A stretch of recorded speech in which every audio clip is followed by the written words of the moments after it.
trashing each other. They're beating other people up. I would say there was more negative behavior happening on this app than I've seen positive. Hey, Jeremy. Michael, go ahead. Go ahead, Michael. Jeremy, I think this is where the disconnect is at. And I'm only speaking in terms of, because it's by listening. And this is not to even go back and forth. I'm going to say what I got to say, and then you can say how you feel about it. At the end of the day, it seems to me that you just keep marrying to this point about right and wrong. When it comes to white people and black people, at the end of the day, you as a white man have not been through what black people have been through. It's just a fact. So you as a white man have to understand, if you say you're willing to be open and listening, you as a white man have to understand that you cannot determine what is offensive or what may come off as racist to black people. That's just what it is at the end of the day. And if you cannot understand that, you will not be progressive in trying to understand what it is that black people have been through and are continuing to go through. I appreciate you, but I strongly disagree. I have multiple conversations with lots of friends of different cultures and different races, and we have very open dialogue. And those but everything is not just a right and wrong thing, though. Everything can't just be right and wrong in terms of you keep trying to play this reverse card. It does not always work like that. It can't. It's just not. Right and wrong is subjective in this conversation. And you're mad because people are mean to white people in the room. It's like, bro, exactly. Nothing.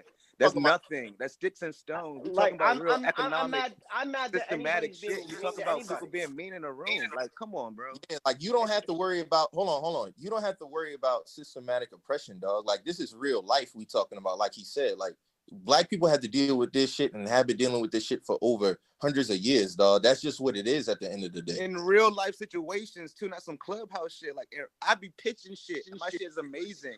And I have people that I know are looking at me before I even come in there off some bullshit, and they'll say some left hand shit to make their other partners like it's some inside racial shit. It's like, cool, that's cool. I see what y'all. I went to school with white people, private school shit. I know your little inside. I understand how you think, but my point is, based on Jeremy's position, he's upset because white people were getting roasted. That happens. That was some regular ass shit. But you weren't in control, so you felt vulnerable. Imagine being vulnerable like that, but pitching your life work and actually having a platform to actually help your people. Exactly. The people that make the decision don't look like you. In fact, they have the opposite intent of what you're trying to get accomplished. Like you see how far more important. Yeah, like you see how thrown off and how bothered you are by just that alone. Now times that by 10 in real life situations. That's what black people have to go through, man.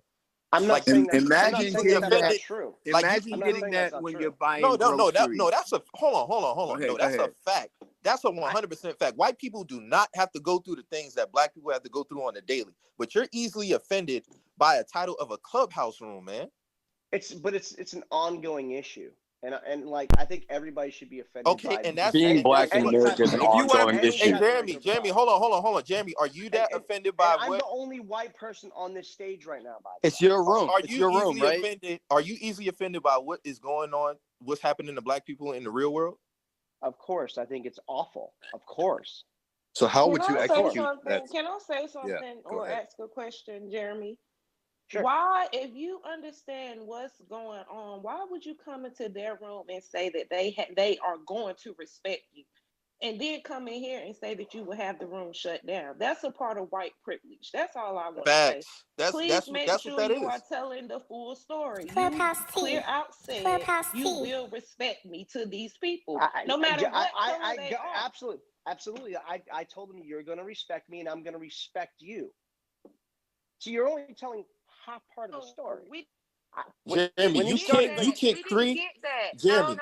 I'm a listener in the room. I was not on the stage, so I was listening to the. So I didn't say you're gonna respect me, and I'm gonna respect you, but you're not just gonna get up here and like punch me in the chin. Like, let me take it. No, I didn't say that. Say I'm going to respect you. Of course you didn't. No. Of course you didn't, because they threw me. Because as soon as I started talking loud, and I'm telling you that I did not hear you. Of course you didn't, because they sent me to the audience mid-sentence. Of course you didn't. So Jeremy, even just observing how you handle this room now, you done kicked 3 black women off the stage because you got to a point where, hey, I'm not agreeing with what they got to say.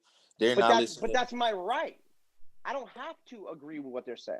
Yeah, but it's their right to bring white people in that room and Friday ass all day long too. That's the point, James. Trying to tell you they can do that shit, and you can't be sad about it. Because if you're gonna cry about it, come with me to my meetings, and I'm gonna tell you. You want to see some shit that's really worth crying about? Let's see it. Yeah, that's what it is. Really. Yeah, let me tell you, Jeremy. The reason why I'm here, because we all have lives, but the reason why I'm here is because I saw the subject matter and I saw that we're here because we care about not only ourselves but how we relate to each other and other human beings in the world. We also care about and understand where we're at. Where you get what you got in that room, I can get going buying groceries. I can get going to the drugstore. Right, dude. I didn't say it was right. What I'm saying is, how you crying about here?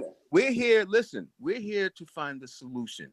And anytime anyone comes into a space like this and are open to listen, it's because there has to be a solution, and we have to start getting away from complaining all the time and figure out what the solution is. Right now, you have a complaint, you have a gripe, but right now you have an audience of Black people where they're between yourself and your connection. We need to bring the white community in here too, and we all need to sit down and come on to a solution. I would agree to that. The complaining, enough with the complaining. We've been complaining forever. It's time to find the solution. Now, can you help us with that? Absolutely. Let's bring some other white people on stage and other people on stage to get some real opinions, and really talk. Yeah, I'm trying to tell you, bro. You can't drop subliminals like. And everybody can't play victim. You can't say I understand, but you can't play the victim, and that goes for both sides. Right. Let's hold on.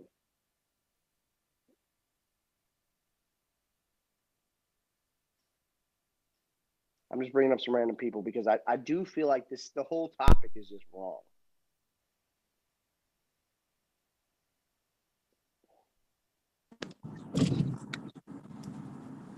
Hold on a second.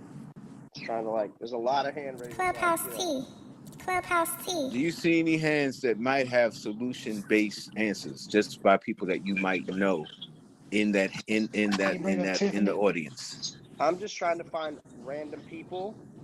I'm not trying to be subjective. I'm just finding random people. I'm not going let me go pick up more white people. See, this is not about white and Black. This is about like minds and educated and experienced minds who are solution based. Because if you invite a bunch of people who are not thinking right, and if their mind is twisted or distorted, they're going to come in here and disrupt what you're trying to accomplish. So, yeah, sis, Moni Love up here. What up, sis? Good morning. I'm not gonna be here long because I got my daughter, but I want you to understand. I want everybody to understand. I think that what we don't do is show enough compassion or grace. And again, I think we all need to remember that there are people behind these avies, but we do have to speak to each other equally, on an equal playing field. I don't care what I've accomplished in my life or any of those things. The bottom line is we're all humans on here.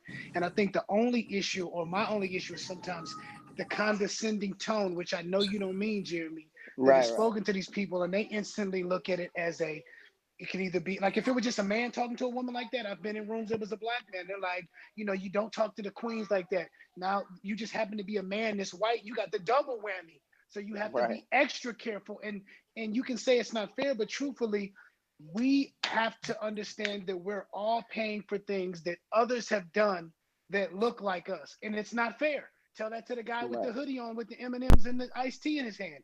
Truthfully, if you're saying people are making rules about you, that's a small price to pay compared to somebody getting shot in the back or something like that. And neither one is fair. So I understand, but all I ask you to do is try to treat everybody as humans and understand that everybody's not going to understand. You're just a guy from Boston. You love the culture. You love everybody. It's not a black or white thing.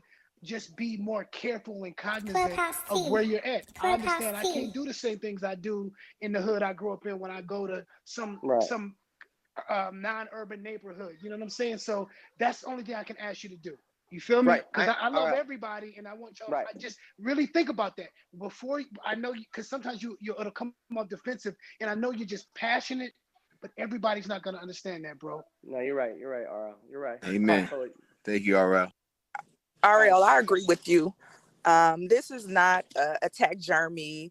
You know, everyone, we all have different opinions. And one thing that I always live by, and you, Jeremy, should take into consideration is think about how you would feel if someone talked to you in that tone or spoke to you in that tone or treated you that way. It's not about, you know, we've been dealing with this for hundreds of years.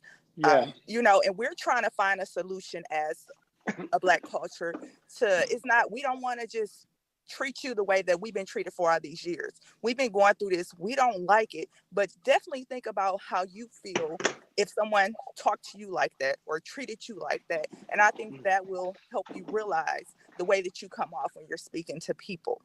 Yeah, I think you're right. I do talk a lot of passion. It does come off very Clubhouse tea. That's Clubhouse tea. If you realize the people who kind of raised me, and you'll understand why I talk that way. And I do apologize. No, Jeremy, can I just suggest that? Hold on, can you?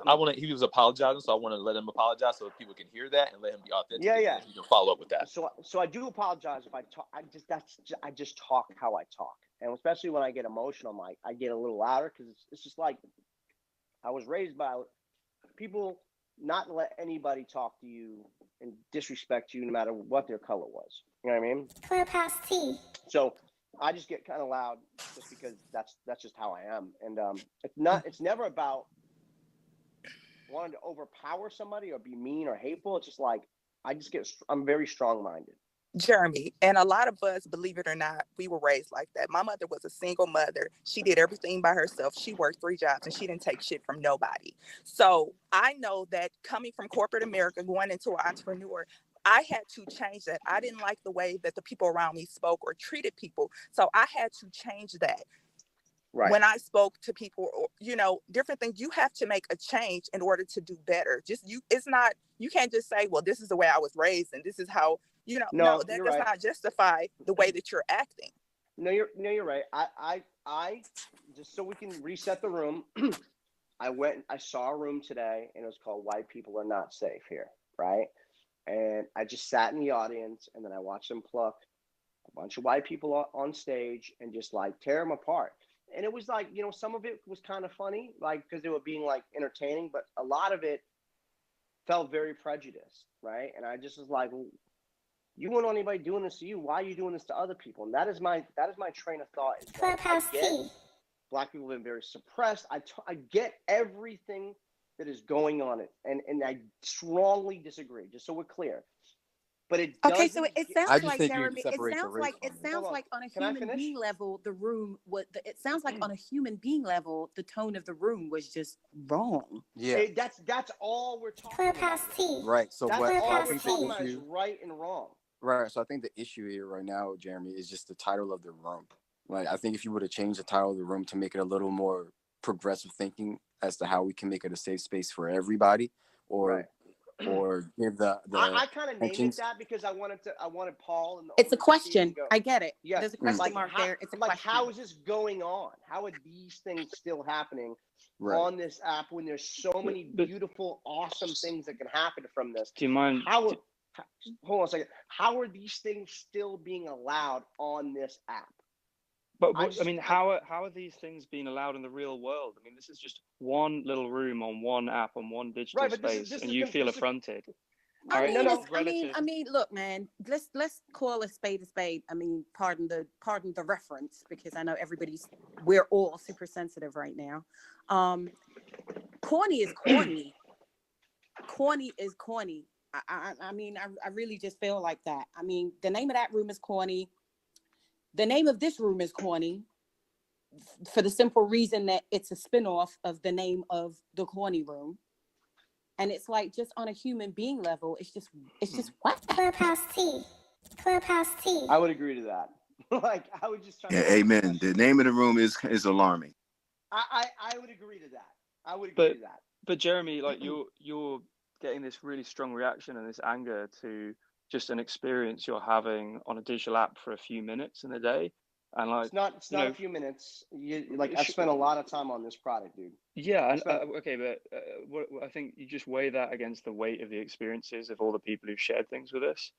Like the only experience I have of this is when, my former partner, when I wasn't next to her in the store, they'd hit her up and see if, she was shoplifting. Like when I wasn't around her like that, like these are the kinds of experiences that I got to see through my ex, and those are the real life experiences, right? And where people are getting that prejudice, not just on a digital space, but like in the real world in 3 dimensions in their face the whole time. And I feel like everybody's shared those with you and shared their like horrible things they experience in the real world. And what you're sharing is just like an irritation with the name of an app, a room on Clubhouse. So I just want to like weigh those two things. And like one feels like a couple of grams and the other feels like a couple of tons. And that's just what I wanted to share. True, Richard, but we don't want to dismiss anybody's feelings about anything. I know I certainly don't want to do that. I get what you're saying though, right, Richard? But and in following up with what Richard just said, I would suggest this, Jeremy, because I'm new to this thing. I only got on Clubhouse maybe 3 weeks ago. And in my experience on Clubhouse, I've gone in the hallways. I've dipped into rooms because I'm curious about the name of the room. And I've dipped into rooms and then I've been like, oh no, the hell is this? No.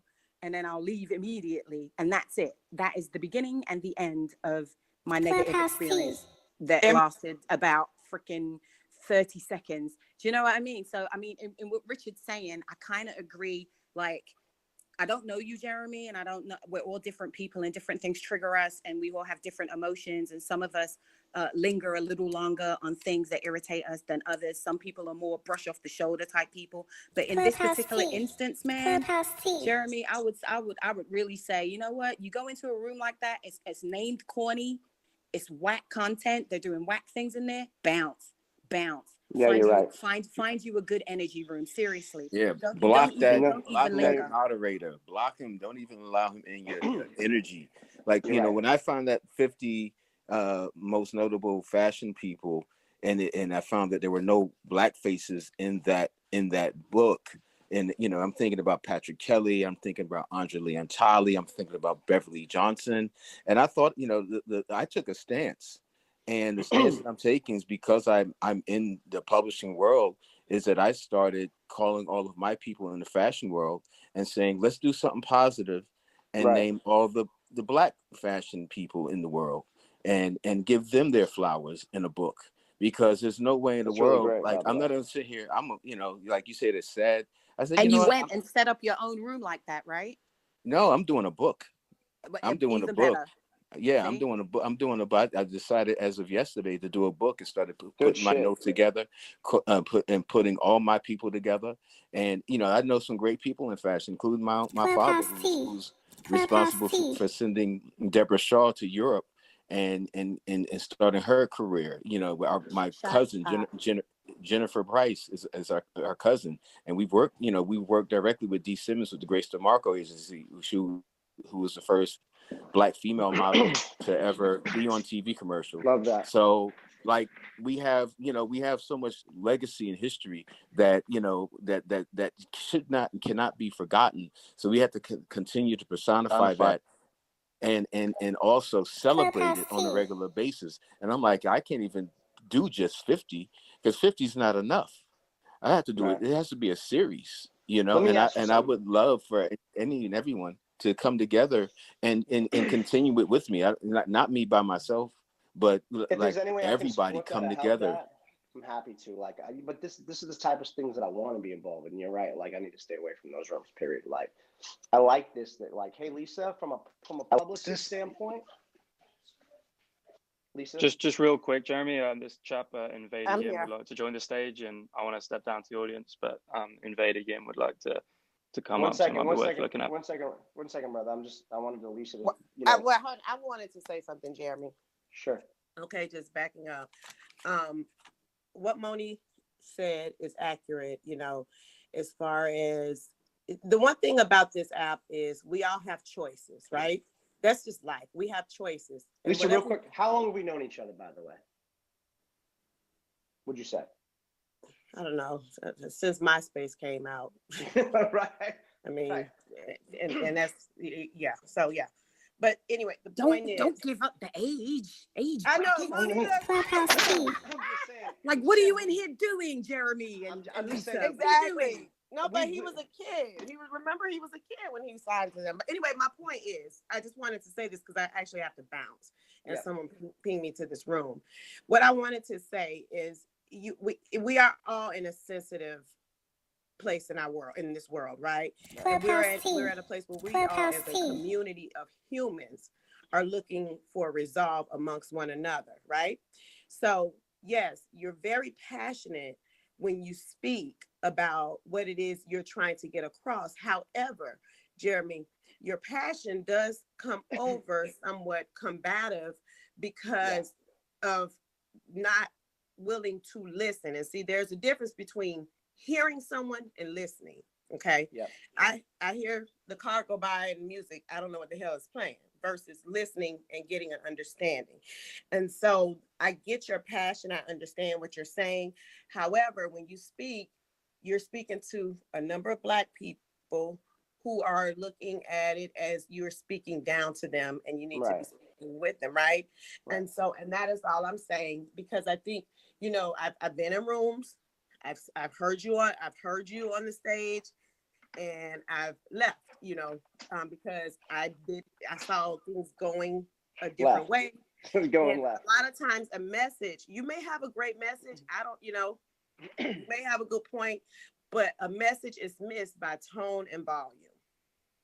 And so you have to, and you have to be willing to understand where a person is coming from. No, you cannot understand the true meaning of what it means to be a Black man or a Black woman.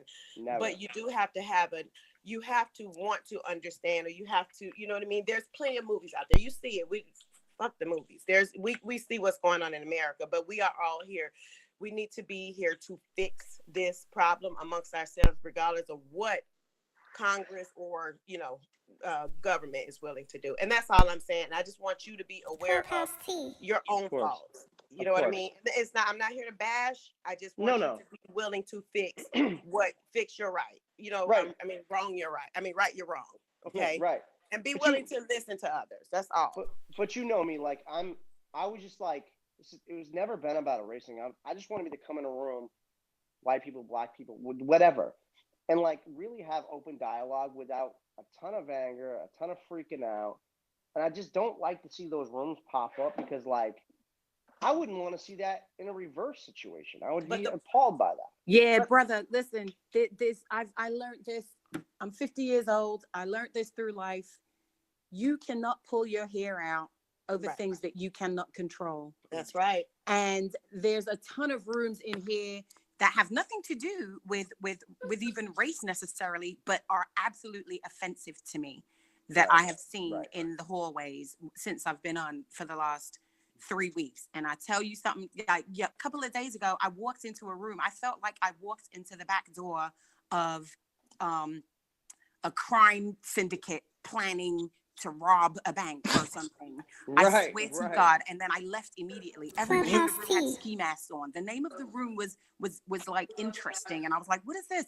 And I walked into the room, and then everybody had ski masks on in there. And I was like, oh, stage left, and went out the back door. And later on that evening, I came to find out that they were a group of people that were sniping other people's rooms. And it was celebrity driven, and for some it was funny, for some it was offensive. But the point that I'm making here is, I walked into a room, I wasn't feeling it, I walked out. I didn't think anything else about it. You know what I'm saying? Exactly. That's basically what you got to do. And you can't worry about rooms that pop up that are offensive to you or what have you, because you can't control that. What you can control is your space. Like this room right here, this is your space, and we're all in here having civilized dialogue, sharing our opinions, sharing our thoughts. So basically, you created a successful space out of something negative that you experienced, and that's a win in my book. I guess there's like, absolutely. Thank you, Moni. Great space. The title, we're all here, and you created a great space. There's 700 people in here, and guys, I just want to just say this: like, I love everybody, period. Like, and I really want everybody to win. And I think the one statement I should make, I completely change the name of the room, though, homie. Change the name of the room. Yeah. That's a fact. That's a fact. That's a fact. I agree. I can't change the name of it now, but I But agree. continue this. What I think is Jeremy, relevant here? Like, Jeremy, can I start say another something for a room. second? Jeremy, do you Yes. mind me saying something just for a second? Sure. And I'm gonna first start with just have an open mind to what I'm going to say. Because in my work as an anti-racism educator, there's a couple of things that I'm noticing. And the work of anti-racism begins with a white person taking a step back and noticing. And so, Jeremy, I'm noticing this visceral response, right? In the beginning, there was a visceral response that kind of felt like you were being attacked. And one of the things that I often tell folks is accountability feels like an attack when you're not used to not having the main voice in the room, when you're not used to not taking up all the space in the room. You've created a room with a title that have brought us all together to want to talk to you a little bit deeper about this. Right. However, for every moment that a Black woman or a Black man has said something that you didn't agree with, there was kind of like this reaction. And that's the reaction that most of us and our ancestors have had to deal with for hundreds of years, which I do hear that you understand that. And so if that's what you understand, then you got to take a step back and pause. As Moni said, and a couple of the other speakers here have said, you have to just listen. And that is a hard invitation to accept. But when you can choose to listen to those of us who have been oppressed for hundreds of years and allow us to take up space and to share and to honor our humanity in this conversation, it will take the conversation a little bit deeper. And so if you want to do this work across racial lines, you have to consider, okay, what am I thinking about? And take the time to write and to process before jumping. Because there was a literal, like, when I first jumped in, I want to thank Diane for bringing me here. It was just like, all I heard was you just kind of being defensive. Yeah. And when you are, altered state. Yeah, you're right. Yeah. And you have to remember, Jeremy, you are a man who is white. Right. And whiteness cannot see itself. That's a quote from my friend Louisa. And so, of course, it's going to feel like a group of Black folks is attacking you because white men hold most of the power in society. Right. And so my invitation to you is, if you're going to have conversations with us, that you work with some Black leaders in this space and you create some community agreements and you have a way to respond to conflict that does not create more harm. And I'd absolutely love to do that. And hopefully you're willing to give me grace and to understand that. And I'm happy to have that open dialogue. And you're right.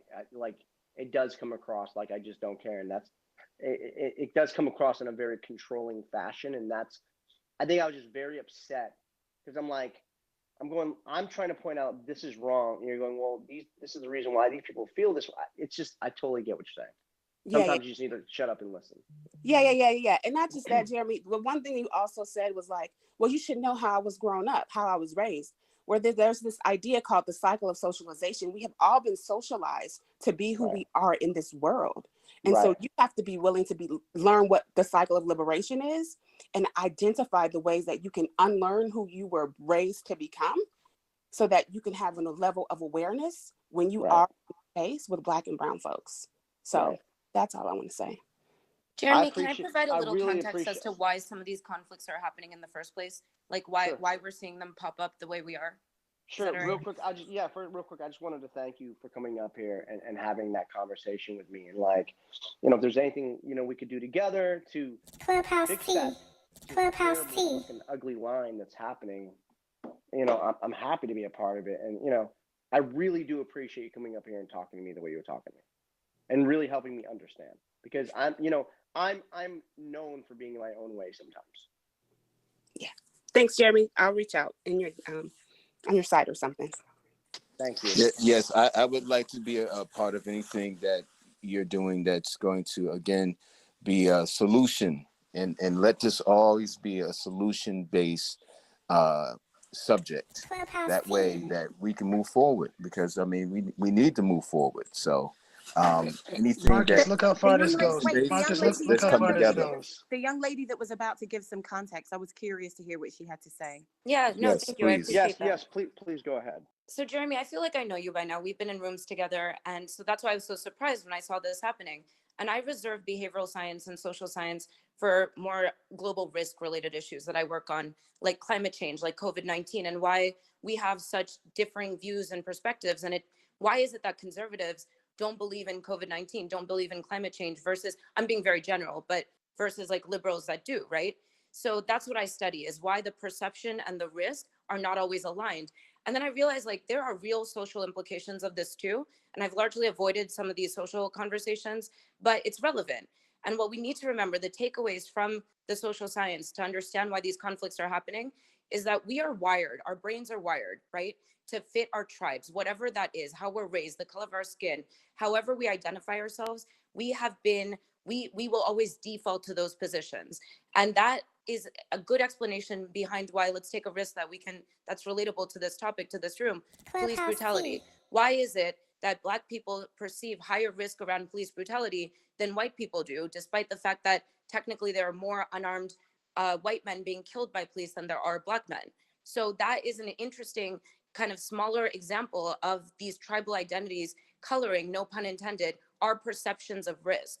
And we need to think about why that's the case. Can you restate what you just said? Clubhouse T. So, I know, and I don't get into it so much because, again, like I find that was crazy. I didn't. Is that a fact? Yeah, that's absolutely a fact. There are more unarmed white people being killed by police than there are Black people. But the perception of risk is higher for the Black community than the white community. Why is that? That's a phenomenon, right? And it's perception versus reality. Or risk, period. The actual base rate reality of the risk if you just look at the number of fatalities, the reality of risk versus the perception of risk are not even close to aligned. And this is true. Let me wrap this around my head, right? So the Black community's perception is higher. Of their risk is higher, but it's just a perception. It's not a reality. It's just a perception. Oh, no. Here, let me rephrase this so it's clear. Okay. So the reality of the risk, the amount of Black people versus white people being killed, unarmed, being killed by police, it's still a higher number of white unarmed killings that happen by police. But the perception from the Black community is higher than the perception from the white community. The white community does not have a perception of risk that is aligned to the reality of police brutality. So they have a lower perception of risk despite the reality, despite the base rate statistics of people who are being killed versus the Black community. I got it. Yeah, these are just stats, right? Now, the reason that the stats don't align to the perceptions is we are innately wired to perceive higher risk or lower risk that are not aligned to the reality of the risk because of many different value-based factors. Our history, in this case with police brutality, the context of slavery, the context of Black suppression. When it comes down to like why people don't believe in climate change, it's the same thing. It's socioeconomic coloring that impacts people's perceptions that doesn't align to the reality. There's many, many factors, and we can't disregard. The whole point I'm trying to make is that just because it's a perception doesn't mean that it doesn't deserve its weight. There are value-based factors that deserve much more weight than how we have we just dismiss people. We're like, you shouldn't care. Only 10 people have been killed this year. Like, why should we even be concerned about that compared to hundreds of thousands of people who are dying from something else?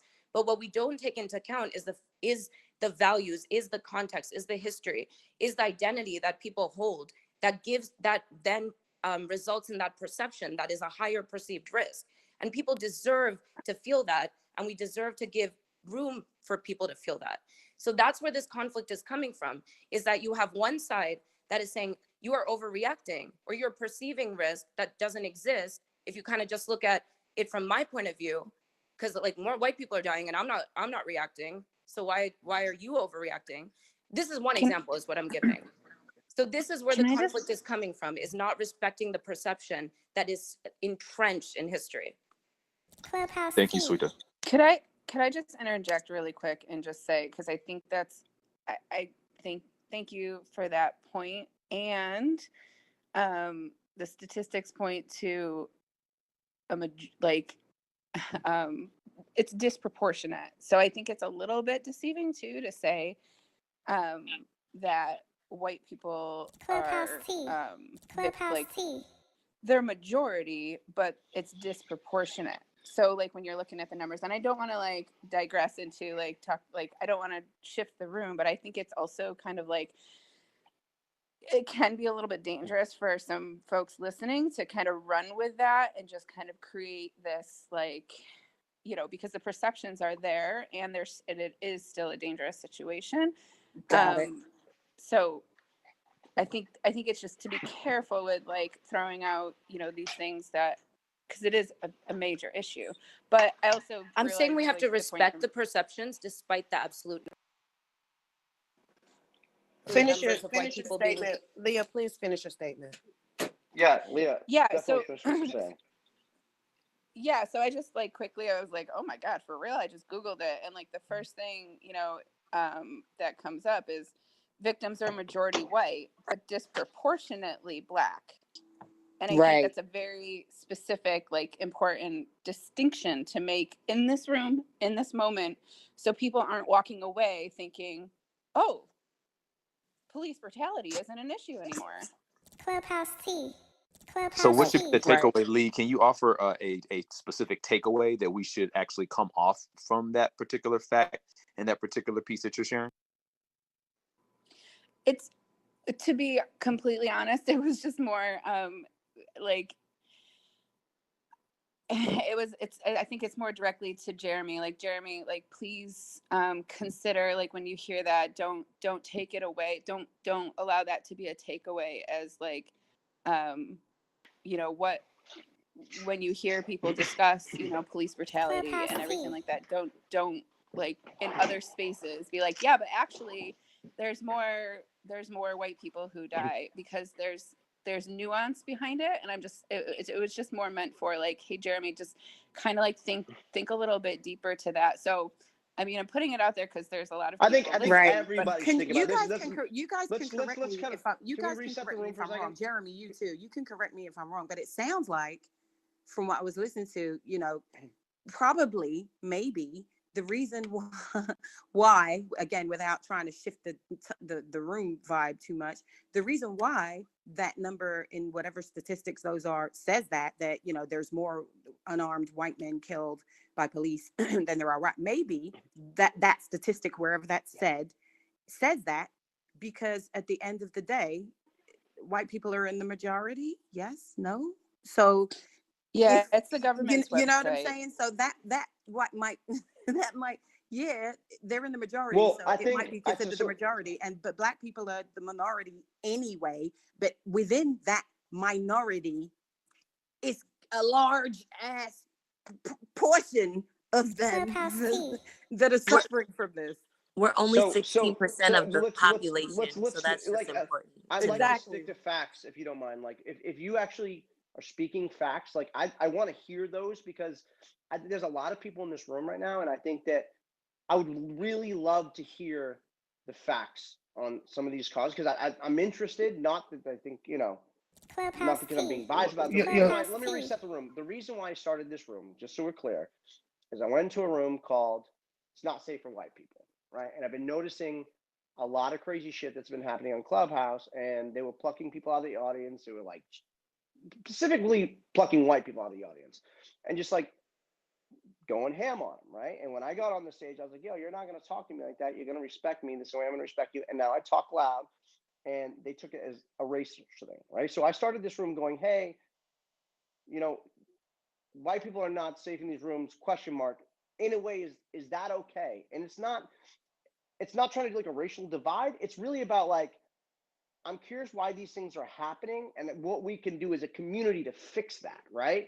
And there's a lot that I don't understand that I need to hear, and a lot of times I overtalk people and it comes off very aggressive when I'm just passionate. So I want to learn clearly more about the culture of what I'm ignorant to, but I also don't think these things should be glorified, and I don't think these things should be happening, and I don't think because someone does it, I don't think some people should stand up here and go, well, how do you like it, because that's what we are dealing with, because I think we need to kind of come more together and find a way to fix that situation rather than keep doing this divide stuff. You know what I mean? Look, Jeremy, can I say one last thing? Yes. Okay, sir. so this is what's crazy. This app changed my life, and I'm gonna tell you why. Because what happens is, on any other app, you can take a picture and you can airbrush it and be your best self. On here, you hear somebody talk long enough, you know exactly who they are. Truthfully, what I love right now is that I saw a transformation in you once you opened yourself up to the conversation. And you apologized. Give my baby kisses, please. All right, Most continue. definitely. And you apologize and you want to grow. I think that's the beauty. For me, I go in rooms and I can see people in the audience that I've had beef with for years, and I realize that I need to show grace. This has taught me so much more about human interaction, being able to interact with people on a human level. And I think that's the power of this. This is the funny thing, though. Yes. That cop that shot that black kid, he didn't take a moment to talk or to understand the way we can do on this app and take a moment. Those are split-second things where they're taking our people's lives, right? Right. So I think that this app, it can be used for good or bad. It's like an apartment building. You can go in somebody's crib, it's dirty as hell. They got roaches. Somebody else got porn on the TV. Somebody else is watching church via satellite. There's different rooms in here, and you decide if you want to go to your neighbors or not, right? Right. So I know we've gotten on this deep conversation, which is beautiful, because I think seeing the name in the room, people instantly got defensive. Like, I dare he talk about that. How can a black person be racist? I don't think. I think really what it is again, what you've realized is, I can be a little abrasive. Rude isn't racist. I think that's what the title should have been in the room. We talked about that earlier. Rude, I can be rude, but rude ain't racist, right? And I think that talking and as aggressive as you do that Boston talk, it comes off as condescending, like we spoke on earlier. But I just want to tell everybody, as again, and forgive me, because I usually start out these conversations with how's everybody doing, or good morning, or good afternoon. Truthfully, to everybody that's listening to this, Clubhouse T. even people I've had Clubhouse beef T. with, even people that I probably don't like as a person or didn't at some point. We're all evolving every day. So who I was yesterday that you didn't like, I might be different, and vice versa. If we could have more conversations like this with different names on the room, we could all grow. This app is beautiful, and having these conversations is amazing. Me too. But I'm still petty. I've been in rooms with some folks and I ain't saying nothing to it. I'm still petty. Oh my God. All right. Can I say Moni, I'm something? done. All right, can I say something? Of course. I love how something negative turned into something really positive. You know what I mean? Right. Because this could have went really left really, really quick. And that's not what I wanted. I wanted to have an open dialogue, but I wanted to have people on stage that also weren't just being combative. I wanted people to I want to hear people out. I want to hear these things, right? So I love that something negative turned into something positive. And by the way, I am no means perfect, and I would want to kick my ass half the time for being as loud as I am. My wife is constantly like, yo, I don't know who you're talking to, but it ain't me, because I just talk loud when I'm passionate. And I want to learn, and I do think there's a lot of bad shit happening out there to the culture, for sure, that needs to be addressed, right? But I don't think addressing it in a negative way is going to help any. What you're doing right now and getting on the stage and talking with me and making me understand and really helping me to be more understanding than some of the ignorance that I've had is helpful. Yo, Jeremy. Can I make a suggestion, Jeremy? Oh gosh, Sure. I really want sorry, Ken. I think that's beautiful for recognizing that. I want to point out a personal observation I've made, because I've, jumped in on the rooms you've created earlier this week. Mm-hmm. My observation is that these rooms that you create with very triggering titles get turned around for positive, because the number of Black men and women who are helping you turn it around for the positive. And I feel like if a white person's going to jump on this app and start, needing to be educated about race by Black men and women, we need to come prepared to pay to play that game, because that is not that is not what people are coming. That's not what people are coming up here for. I think it sounds like a lot of people on this stage know you personally, so that's really cool. But I think there are a lot of people who are coming up on this stage who don't know you and who really want to, and who are and I really applaud that. being generous. Yeah. But it does take a little bit more than applaud and call it. I think we need to, realize that they're putting in work that they shouldn't have to. Okay. I gotta go, guys. I need to wish you guys a good morning. I gotta hop in the car. I wish I could stay on this much longer. Moni, we need receipts. We don't believe how old you say you are. We need receipts. Look, man. Look, create another room this evening, and I will put my the driver's title is license. gonna be is Moni Love 50 or not? Exactly. So, Moni, you look amazing. Joe. Bye guys. Bye guys. First of all, I'm like really proud that you came up here and you're willing to have a conversation, because like I looked at you as like a really great leader. Clubhouse T. And Clubhouse I just wanted to get your opinion on what your thoughts are, because it wasn't really to start this like huge race conversation. It was more like, yo, I felt like these things are really wrong to be doing, period, on this app. You know what I mean? Jeremy, were you speaking to me just now? Good morning. Yes, sir. I was. Yes, sir. I was speaking to you. Oh. I just wanted to see what your thought is, and like, you know, there's just been like a lot of negative things. And let me just kind of tell you what happened. So I went into a room. I probably should have had no business going in there, but the name intrigued me and said, white people are not safe here. And they would just pull, and there was like, there must have been 300 people in there, and they were just pulling white people from the audience, and they were just fucking them up. You know what I mean? And it wasn't like, I did not think it was in like some of it was a little funny, but a lot of it was like very much like very hurtful. And when I got on stage, I just didn't allow them to do that to me. I checked them like, yo, you're not going to talk to me like that. Like, fuck out of here. Right. And so I started this room, like, because I was like, I'm feeling questionable. Like, why are these things being allowed? Because it's creating this like hatred, racial divide.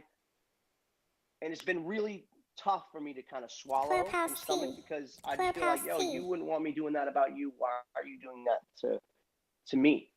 And that's why I started this room. I have your opinion. My opinion is one I've said in many other rooms, and I'll loan it to you now, Jeremy. The internet has never been a safe space. Got you. And I'll also say, Jeremy, that there's something about clickbait and how we receive news, and even off of this app, when we go to Google, we'll choose the way that the article is said or spelled out, whether it's CNN or Fox. So clickbait is successful. Anything that I see you on is successful. There's always 500 people, but also I saw a room full of non-white people that said that Clubhouse is going to be the destruction of the Black community. And there was a deep dive into conspiracies of how the app is curating your experience without you. And so clickbait is what it is. The thing that I want us to take away is about the cancellation culture. And then if somebody does not agree with me, or someone hurts my feelings, or someone quote unquote disrespects me, that does not necessarily mean that you have the right to cancel and to then go and be demeaning and completely diminish their whole experience. And I have a sensitivity for somebody like you, because I'm from an environment. You saw that room yesterday when they created a room called Jeremy Green is a racist, and I was like, how am I racist? Because I disagree with you. I grew up with people that have your storyline. You say something about trailer park. I grew up in a place where I was the only brown person in the state, so I have a sensitivity to how you were raised, because I was raised right next to you. So that doesn't give you the license to say certain things. And I understand that you are apologetic about those things. And I appreciate that. And I hope what we take away from that is listening to that, receiving that, understanding how we take feedback, how we take in opposing opinions. That's very important as adults in whatever space we go into. So I appreciate you creating this and having this dialogue. It's really going to support you in the future. I appreciate you. Yeah, of course. Does anybody else got some statements? I'd love to get other people's opinions. Like, this I'm is actually really about to hop off, Jeremy, but I think you know how I feel about all this. I do want you to first and foremost, be willing to recognize the error of your ways, right, and be willing to fix those. And we all are. We all should be that, right? But definitely be willing to listen. And through listening, and every response, everything that someone says doesn't necessarily need a response, right? Because sometimes you just need to listen. Talk less and listen more. You can learn a lot, right? Mm-hmm. And so, and I just want to say that, and in order to, you can't fix the world. This is the internet. As Joe said, this is the internet. It is not a safe space, but it is but we all choose to be on here, right? And we have choices. And if you see a room and you hear what they're saying on there, you don't, guess what? You don't always have to raise your hand. You can either leave, or if you choose to raise your hand about a room that you're already disagreeing with, just remember that you have chosen to enter whatever battlefield that is, right? So at the end of the day, I say this to you and everybody that's listening: in order to fix this, what we have, and we come to resolve, let's remember that song that Michael Jackson had, which was what? Man in the Mirror. Right. Thank you, Lisa. All right, you all have a good day. I pose a question. And I see you down at Jonathan Leonard listening quietly. I pose a question. Do you think in the next 90 days, do you think something very toxic or tragic is going to happen from any of these rooms popping Clubhouse up? T. Who are you asking, me? I'm just asking anybody. Oh, okay. Goodbye. Do you think there's going to be some really serious stuff that happens on these apps from this room? Like what? Like suicide or something like that? Yeah, for sure. I would definitely say that's a real possibility. I would say that like Joe said, the internet's not a safe space. I feel like the internet kind of does that, but it's up to you to have the strong mental to deal with it. I personally don't think anything is going to happen. But you don't. I also can't see the future. Right. And Jeremy, what I would say too is I wouldn't attribute it directly to these rooms, but there is definitely something that's going to happen in the next 90 days that is going to call for us to be leaders in a measured response. And that's what I think we should focus on. Not specifically what causes it, but how we're going to respond and how we're going to unite people, no matter what it is. We have an inauguration that's coming in the next 90 days. There's going to be some tensions that are there. How are we going to utilize our voices and our influence to bring unity and really push us toward something that's positive and influential and impactful? Well, that's why communication is so critical, right? Like the way we communicate, all of that is colored by our perceptions. And if we're not understanding what other people's perceptions are, then we're not communicating in the same language. So that's why the point I was trying to make was really, we need to recognize, are we talking in relative terms? Are we talking in absolute terms? If we can identify if we're speaking the same language, and if we're identifying that perception and reality, there's a gap there, then we get a little bit closer to speaking the same language and we can communicate more effectively. If we don't do that, we're screwing ourselves. We're talking past each other. I'm going to bring a few different people to the stage and just and get just a couple of thoughts in. I don't know if I can go now. I just wanted to say, I wouldn't even manifest that something's going to happen in the next 90 days. Something's going to happen every day in general. But I would manifest something as pertains to the adjacency of this app and connection to it or with it. I would just, say that, yes, bad shit happens every single day to people related to this app or not. Related to Instagram, related to, Instagram tried to resolve their issues by turning off likes. They tried to turn off, they tried to do all these different things to change their algorithm to make the space more inclusive. But in truth, the internet is never going to be inclusive. So as it, it does, connect to the point, the overall point, which is if you don't like a room, get out of the room. If you feel offended, get out of the room. If you feel like someone's saying something you don't like, get out of the room. You don't have to go on stage, even if they select you from the audience, against your will, to go on stage. You can just literally ignore it and keep pushing. Because it asked me, did I want to join the stage? I, of course, raised my hand, but they can ask you. They always ask you. You can just hit no, especially if it's some sort of toxic narrative you don't agree with, or that will get you out of your normal self and into a self that you don't want 700 people to witness. I just think that it's not becoming of any of us to do that. But I really wanted to share that as well. Is anybody else got something they want to share about? I'm just kind of curious. I want to give people an opportunity to talk. Yeah, absolutely. Absolutely. I feel like we can't go around throwing around stats without breaking them down. It's really dangerous. And I just wanted to make the point that you can Google that stuff. We can Google the fact that Black people are disproportionately dying at the hands of police on a global scale. This is not something that we needed anybody in here to come and muddy the water around that. It's a known fact. And of course, when we look at the fact that white people are the majority in a lot of these places where these things are happening, of course more white people are being killed by police because there's more of them. But when we look at the stats, it tells us that Black people are disproportionately being targeted in these ways. So we have to make sure that when we're throwing out stats, break that shit down. Don't just throw around stats and not explain yourself, because it's very dangerous. And I feel like Jeremy's saying that he is here to be educated. He wants to understand. He wants to have a conversation. So I think that we need to have real conversations instead of just throwing out numbers without actually breaking them down.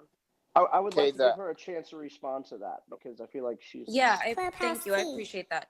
I meant in absolute terms, and it's completely fair to hold me accountable to say I should have said in absolute terms. I was using that as an example to showcase how people can use relative versus absolute to then defend their perception. So the reason we have white people not perceiving higher risk of police brutality generally is because they can hold on to those absolute numbers versus the Black perception. And neither are ever really correct, right? Like the reality of the numbers are the reality of the numbers, and that's objective. But the perception is what colors and creates these conflicts and these miscommunications, and why we come to heads with each other. So I was trying to use that as an example to show how numbers can be manipulated, how relative versus absolute are chosen by different groups to help support whatever perception and identity that they are coming from. That's right. I understand what you were saying when you mentioned it.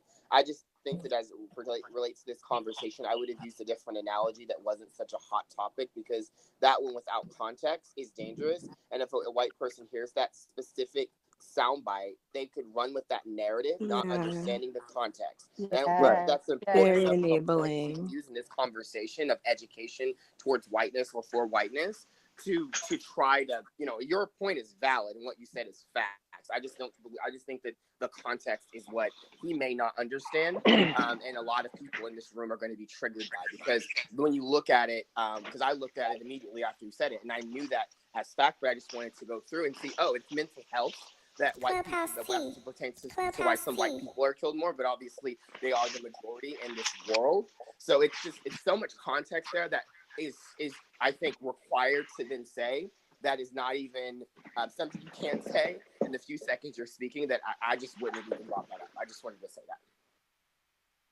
that. Yeah, I also wanted to speak to the point too, because like Jeremy, you and I have had talks on here like multiple times, like whether it was regards to like sex work or other things, but I really want you to examine your compulsion to impose yourself in Black spaces, because I think a lot of the times in a lot of these conversations, even though you are trying to enter a conversation, I don't think you're recognizing the amount of anti-Black rhetoric that you're utilizing in a space that wasn't meant for you to be imposing on. I don't think like that within itself speaks so much of whiteness that I think that's something you really need to delve into. And like Leah was saying too, like you shouldn't be relying on the labor of Black people to educate you when Google is accessible. Like I just can I ask you? I don't can I know. ask you something? Like this is so disheartening. I get that, but like what about you, like I'm sorry, you come in these rooms and you talk about like, because I've heard you call me a culture vulture, you yourself, right? I've never used culture vulture to describe you. You I've did. never said that. And So I would you just can't like to say, say it's like that.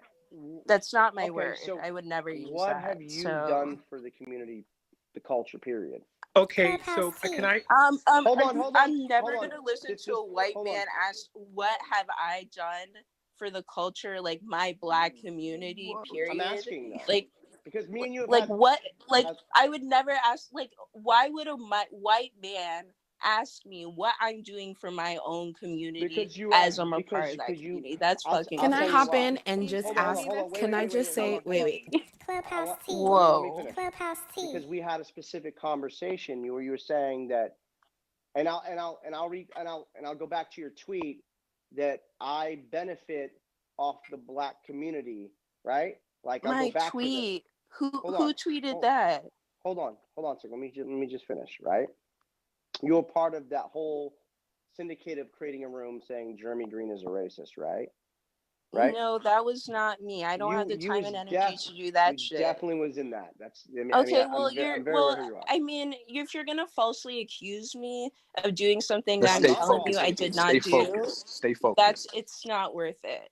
You can Okay. go to my Twitter. I've never tweeted about you. I don't have the I don't want to tweet about you. Okay. It's not worth my time. You know what? So you should I fact check and see who exactly you're talking to. I think I know who you are, and I don't want to argue with you. And you're right. We should probably move on because it's only going to get heated, and just divide more shit. And well, it's not heated.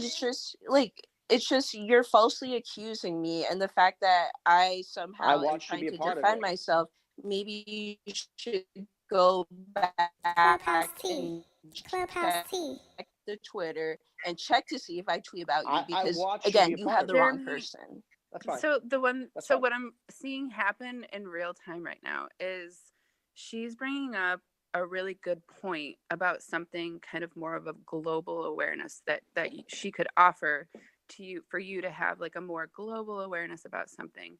Right, but I've also been, I get what you're going to say. In response, hold on, let me finish. She started a room called Jeremy Green is racist. I did not start that room. Where are the fucking receipts? Jeremy, hold on. In response to some information she's giving you, you're personally attacking her specifically. But I find her specifically invalid.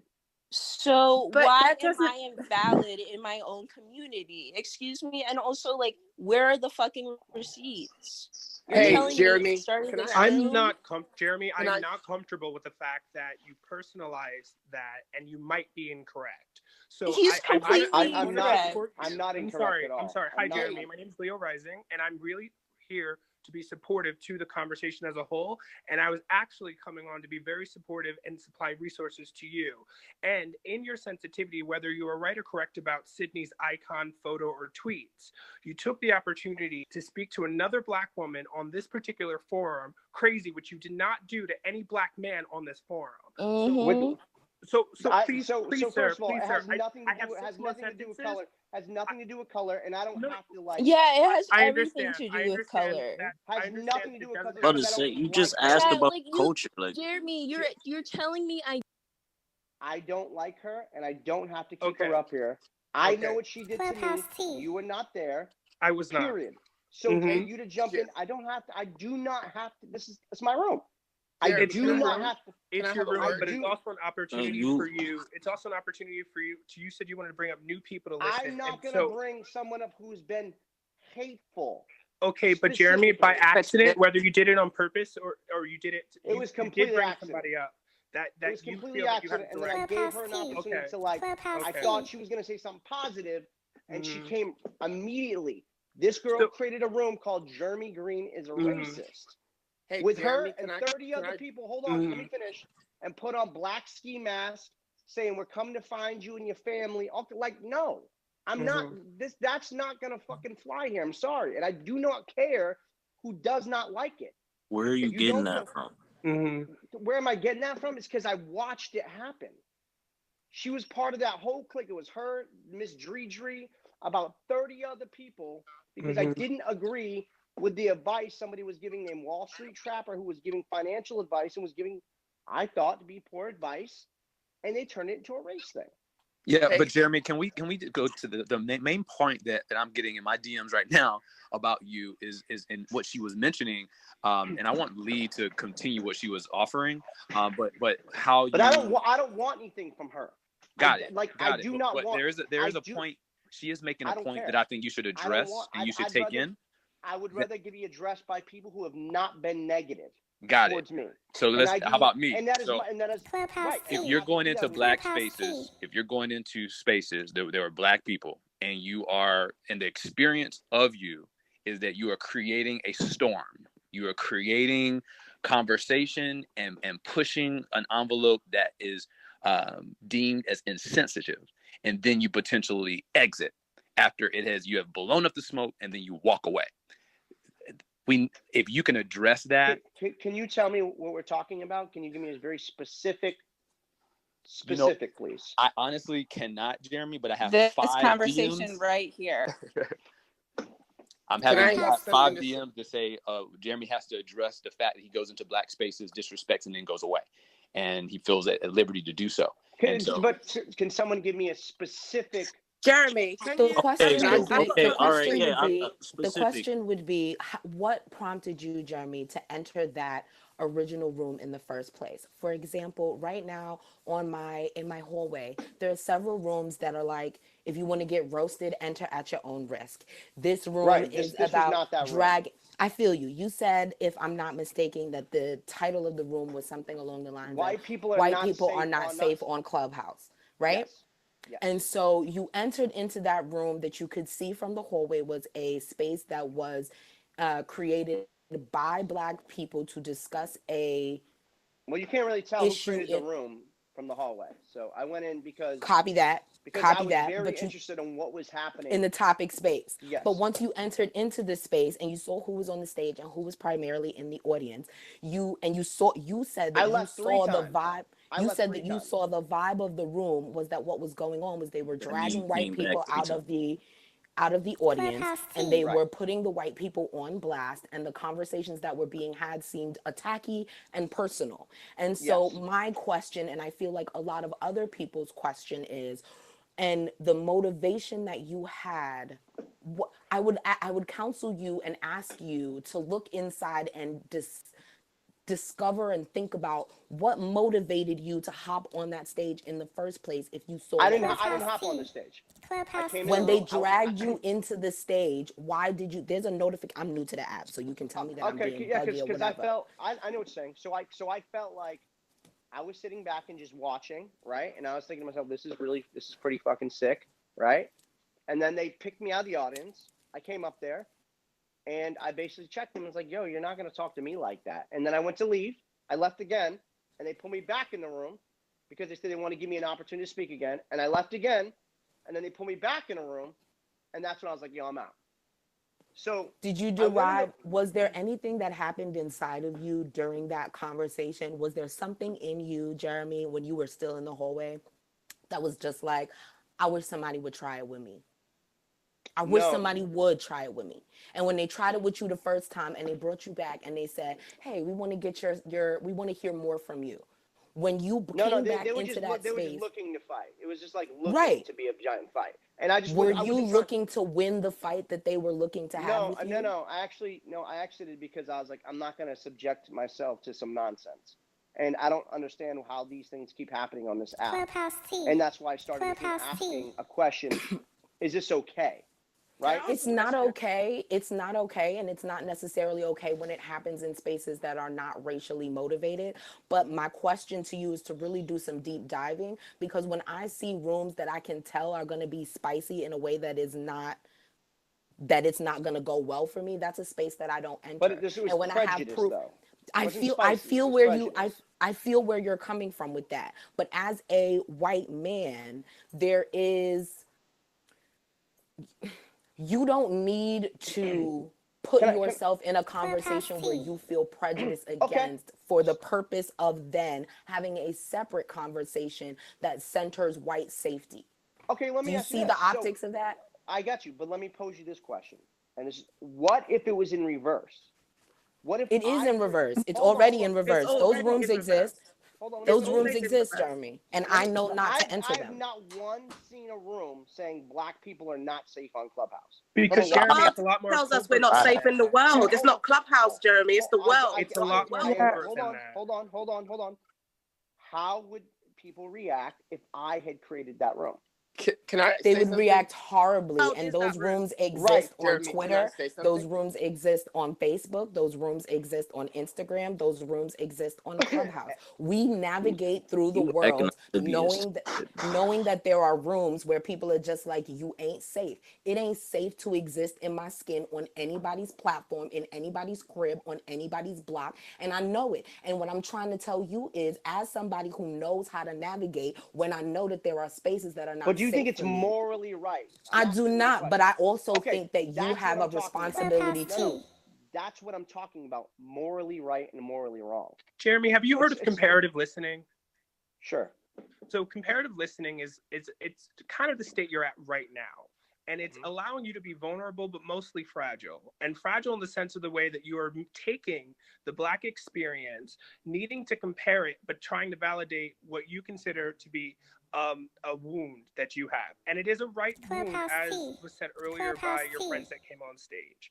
You are allotted your feelings. But as Bethany and many other people up here have stated to you, that within your fragility, the characters of being attacked and the extra aggression and the irrationalness, the incompleteness of the thought to move from point B, point C to point D to point E, like we're not progressing the conversation. Right, but I'm cycle talking by about cycle, morally people are coming up here saying the same thing to you so that you can download it and absorb it and apply it. You guys, you're moving things off topic to Actually, justify sir, that room. Sir, Jeremy, can I have something? Can I say something real quick? Sure, Matt. Sure. So I'm not saying this to attack you, Jeremy. I'm just saying that white fragility is something that is a very big topic. And I'm not saying you're fragile, but I'm saying, I'm going off what Leo Rising is saying a little bit. It's not off topic. No, yeah, it's not off topic. I'm specifying it is 100%. How can you say that is not the reason why I created this room to ask the moral question? It's a moral. I wanted to get to my point. I wasn't done speaking. I was trying to explain where I feel like I understand why you're asking the room, hey, this is immoral, right? Why are they creating this room to bash white people, right? I think every person in this room will agree that's wrong. And it's stupid. And I think your friends who are on stage were even like, I think Moni, what was her? Was it her name? Moni. Moni Love. She was dragged. She was agreeing with you, right? She was like, there's only one person who knew me. Right. Oh, sorry about that. Sorry, I didn't mean to. Out of everybody's been on the stage, there was only one person who knew me, and that person was gone. Okay, got you. But the British Black woman, she was pretty dope.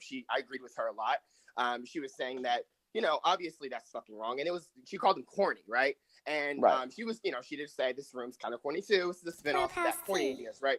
But what they're saying is essentially, and this is not you doing this on purpose, because I understand from your space, you're thinking this is wrong. I want to talk about it, right? That's exactly what it is. Our perspective, when we're as Black people in this room, we're looking at this like, why is this white man comparing this one room and not saying you're painting yourself as a victim, but being so fragile to be that upset when in reality, in real life, right, like off the app, we have so many more so many more attacks in our community, and we walk around and navigate that space. I'm just trying to finish. We walk around and navigate all these spaces, and we can't just exit an app. You can exit that app, right? You can exit that room. So you're right, totally right. That room is trash. Those people who are saying that, whoever, I don't know if it was Sid or whoever that was that you had just had that quarrel with on stage, like you kicked her off. If that person was a part of the room, I'm sorry. She wasn't part of that room. She was a part of a room called Jeremy Green is a racist because I didn't agree. Right. Now being an asshole and being opinionated is way different than being a racist. Now I can absolutely be an asshole. I can absolutely be over opinionated. Not a question, right? To progress so Matt can finish. If you can just breathe through this. Matt can finish.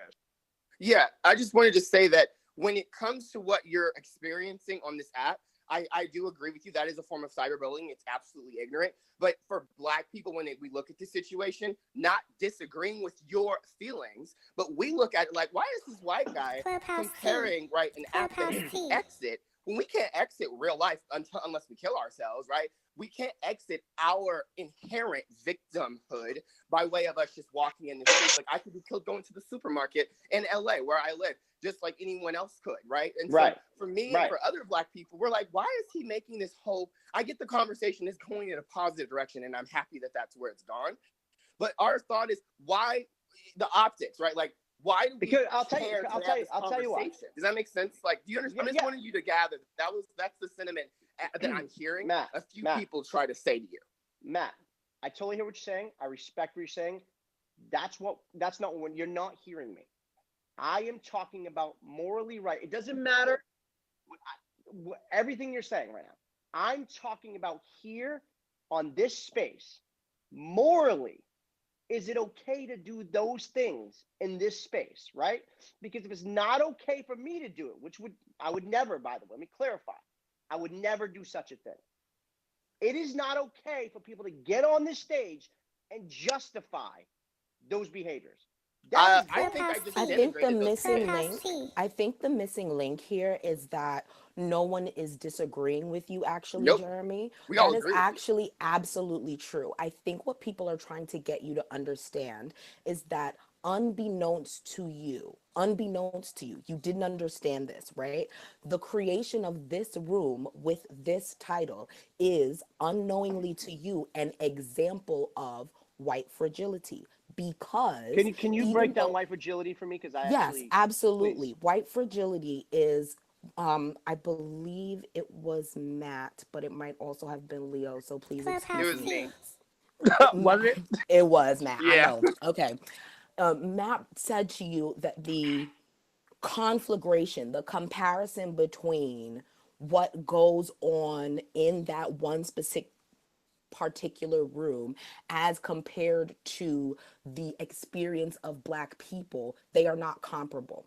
And you did not mean to compare the two, but that's where the messiness of your titling of this room comes in. When you say Clubhouse is not a safe space for white people rooms now, that means question mark, absolutely. But the white people rooms now, question mark, that means in juxtaposition to Black people. Even though you didn't say Black people, this title says to me, I hopped into this room because I'm just like, oh, niggas is making it unsafe for white folk. That's what the title said to me. And I feel you. I know where you were coming from. That's why I'm saying it's unbeknownst to you. But what you did here was you made a room title in response to a room where you experienced what you felt was and what actuality was race-related bullying. And you responded to that room, and the title of your room conflagrates race-related bullying to the Black experience, the race-related bullying that you experienced in that room to the Black experience. And those two things are not comparable. And comparing those two things, the act of comparing your experience in that Clubhouse room to my experience existing as a Black woman is fragile, because those two things are just not comparable. Had you titled this room, let's talk about the morality of dragging folks on Clubhouse, that would be a completely different experience for everyone all told. This is an example of white fragility because the title of your room says to everyone who is in the hallway, I got dragged in a room full of Black people and I think it ain't safe. Either you or somebody else with non-melanated skin. And everybody who understands any aspect of the topic is just like, now why is this white man with 2,000 followers on Clubhouse acting like he's oppressed? Well, it wasn't about me being impressed. It was just about the situation. You know what I mean? Copy. It's the optics, though. Nah, but you only got 100 characters, and that's not what you said in your title. And that's the discrepancy. I just copied and pasted and put a question mark. I understand you. I know what I mean. By the way, I just moving other people on the stage because I want to give other people an opportunity to have a conversation. You know, to me, I just felt like it was just wrong. It doesn't matter if it was white people. It doesn't matter what it was. It was wrong, right? So that's the point I was trying to get across. Jeremy, this is Nicole. I'm a journalist, and I also have expertise in issues around diversity and inclusion. And yes, ma'am. You know, I just want to start off by saying that I think one of the things that's most jarring about this, for me, is that you are a business and a thought leader within the larger business community, within Clubhouse, and I have been offended by 1,000,000,001 different rooms on this platform.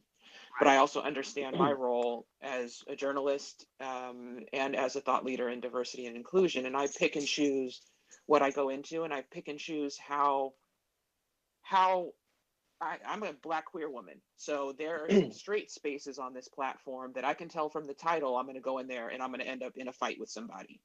So sometimes I choose to go in, sometimes I choose not to. Yeah, go ahead. Okay.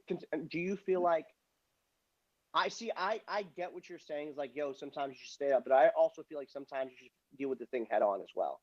And I do absolutely. understand what you're saying. No, and absolutely. And I promise you, there are times when I choose to go into those rooms and I choose to speak up on, from my perspective, and I choose to make sure that all of who I am is visible in those rooms. But I also know when things start getting out of hand, that there are other ways to fight that battle.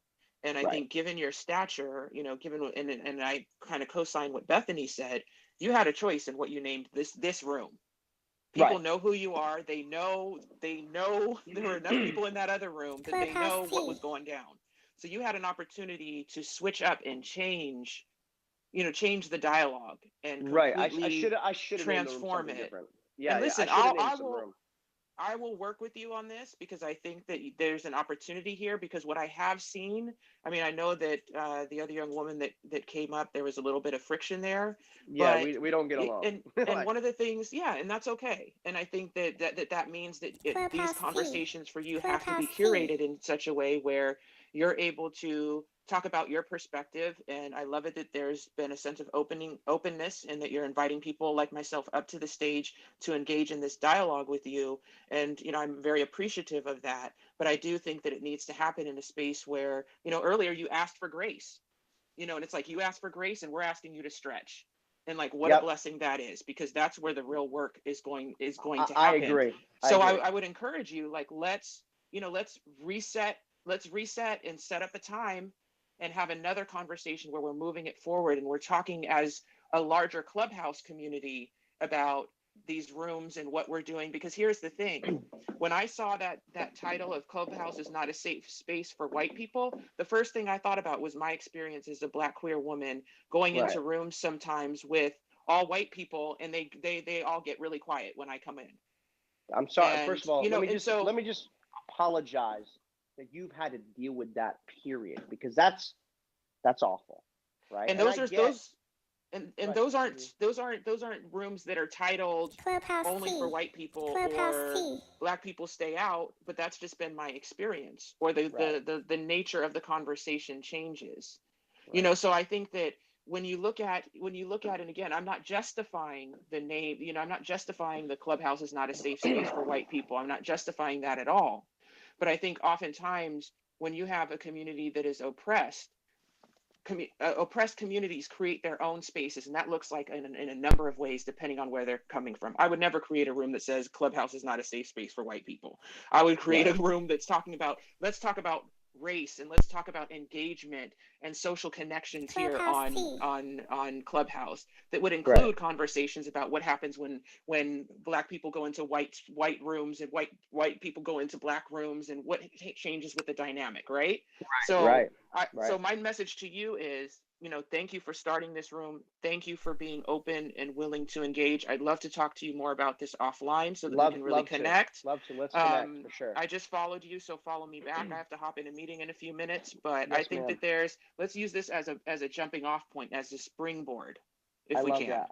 I'm going to follow you on Instagram too, so you can, I really appreciate that. And I'm sorry you've had to experience that stuff, man. That's not great.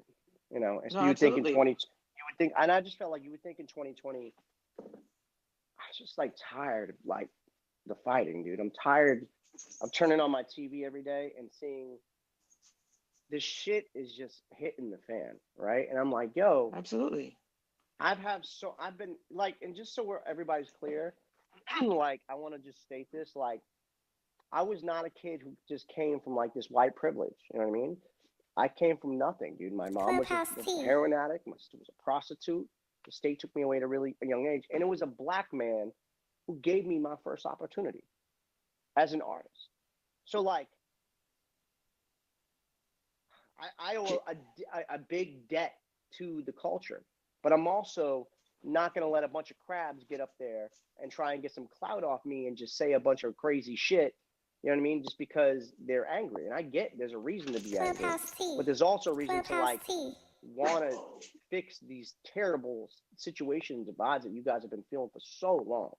You know what I mean? I agree with that.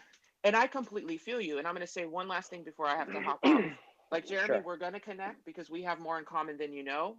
My father was a pimp. My mother was a prostitute. I was in foster care. And it's like, so I understand, coming from where it sounds like we both came from, and there's probably a lot more overlap than we even know right now. But here's the difference. You as a white man, if you walk into a place, people don't see that. People would never assume, or even, people would probably be surprised that was your history given where you are now as a successful business leader. For me, and that's a sad truth. You're right. And for me, they would assume it.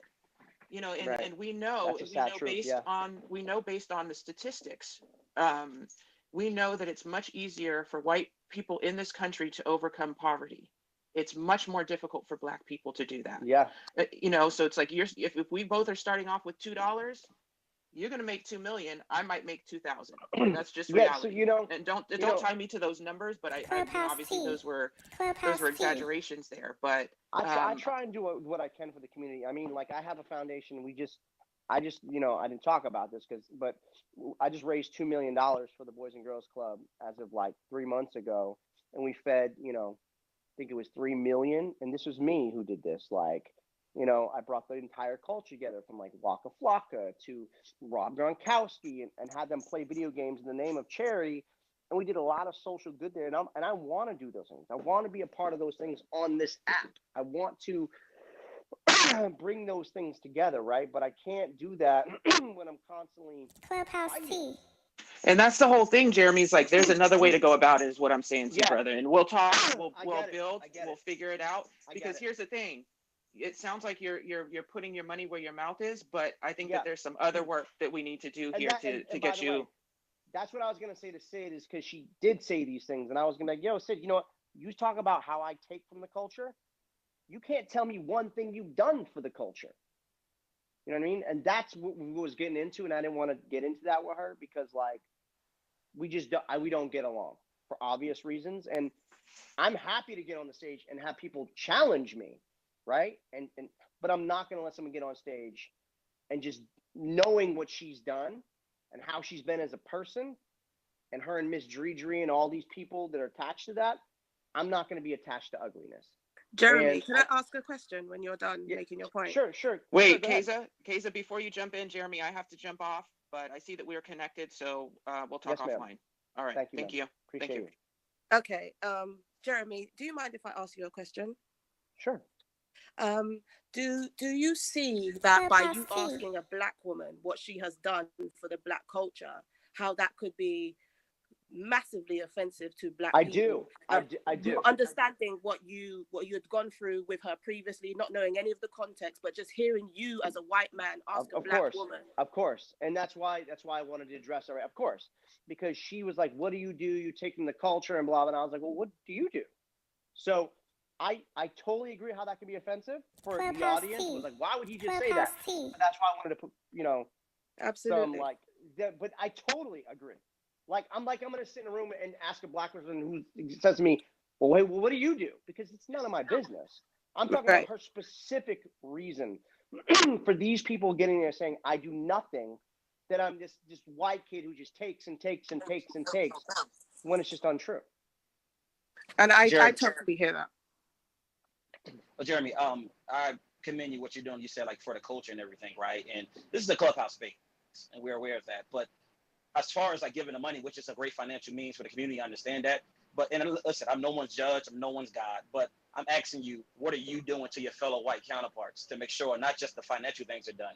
Like, are you pushing a narrative in terms of ideology? Of course. Right. And listen, of course. And I'm nobody's judge. I'm not like, I'm not your guy. Live your life how you want it. But even on this space of Clubhouse, right? What's the solution now?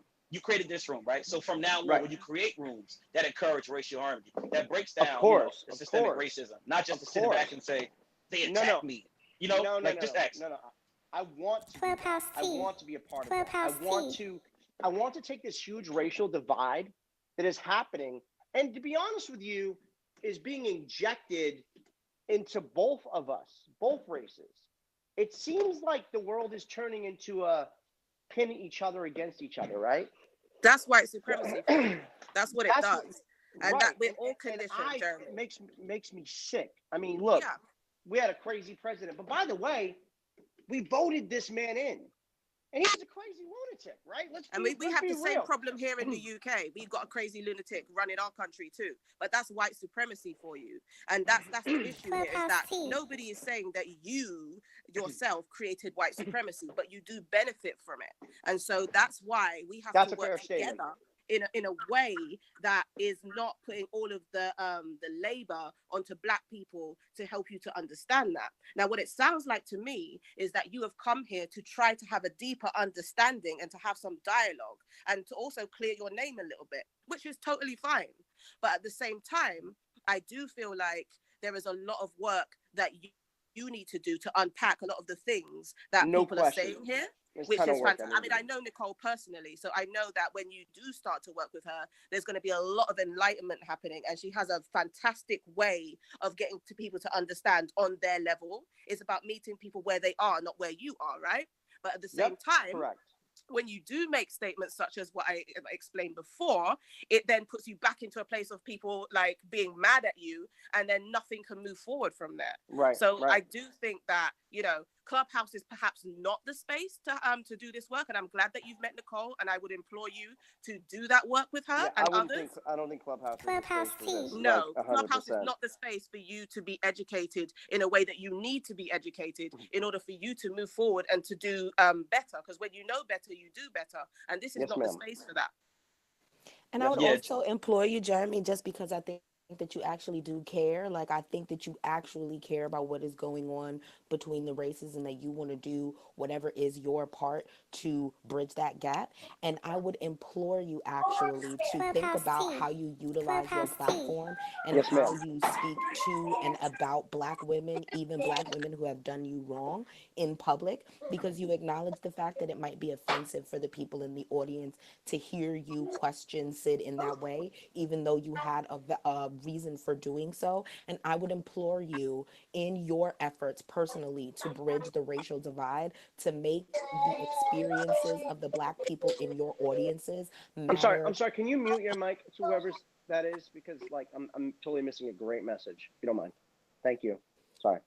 Continue. Yes, I just would implore you to make the experiences of the Black people in your audiences matter a little bit more than having the last or being right in a public forum, because you can drag the people who bother you in private. You know what I'm saying? When it's a one-on-one, you did me wrong and I'm coming for you because you did me wrong. You have every right to make amends for personal slights. You a grown-ass man, and you're going to do what you're going to do.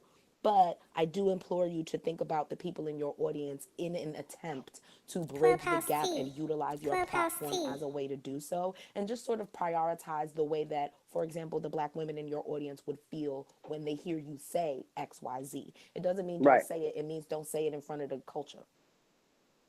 I've always been unapologetic. No, I've always been unapologetic. That's the thing about me is you'll never get me being one person and trying to be somebody else based on who's around me. I'm always who I am.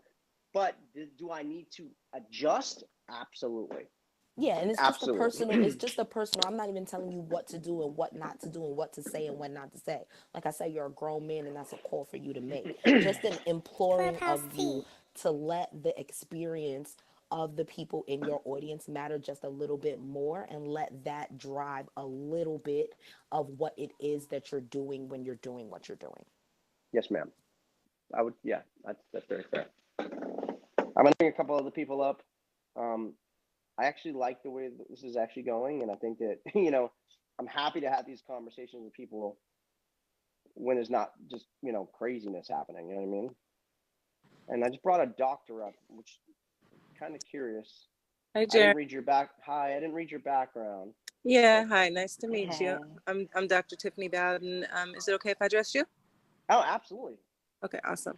What I am hearing is it sounds as though you want to be an ally or an accomplice. Is that accurate to help Black people? I would say that's a yes.